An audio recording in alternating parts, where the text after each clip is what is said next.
Yes, welcome to Let's Talk About Everything and Nothing. #needs. Question for you. Do you ever differentiate between what you want now and what you really want? Before starting on philosophical explanations galore, or to appeal to the theories of the laws of attraction on manifestation, we draw to ourselves what we desire, and the universe makes it easy for us to get it, doesn't it? And sometimes the cure is worse than the disease. Talk to some big lottery winners. It's always easy to contrast between the concrete with the abstract. And knowing that thinking is abstract, everything being equal elsewhere, said the wise man, it is necessary to conceptualize before realizing. Just as a legislator must be able to respect the rules in place if he wants to enforce the rules that he will have enacted one day. But in concrete terms, how would you answer that question? Based on my recent history as a tax auditor, I would say that if you want something that has a cost, you have to have the money or the currency to acquire it. Everyone complains about economists and big banks that have been warned of the signs of future inflation and soaring prices for basic necessities, but that they have made little or no mention of whistleblowers, those that are always misunderstood by others, and they are called nihilists and dug in the manger until the foreseeable and foreseen disaster occurs and hit hard. The other aspect is to be able to put aside to get the desired object. And how do you set aside when wages do not follow the inflationary spiral?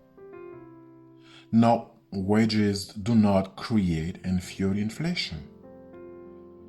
Without wages, I don't get the goods produced or the services of the companies, which accentuates the negative effects on the economy or the economies, because there is the economic system with the big banks and institutions in general, and there is the informal system that operates outside the laws, tax laws and other laws, and the hidden system of tax havens and other such schemes. That would be another debate in another conversation. It has been proven that wages have lagged behind inflation and that tax measures are needed to redistribute the huge profits generated by inflation. For example, increasing the goods and services tax credit, GST, for those who benefit here in Canada is a step in the right direction. Of course, rising interest rates will affect the consumption of many households, and the fact that merchants will be able to charge fees on the use of credit cards, except in Quebec, the deadline for getting what you want may be longer. Now, what you really want can be interpreted at what you really need. And that's where philosophy and esoteric theories come in. Because as long as you don't know yourself, you can't know what will really fill you.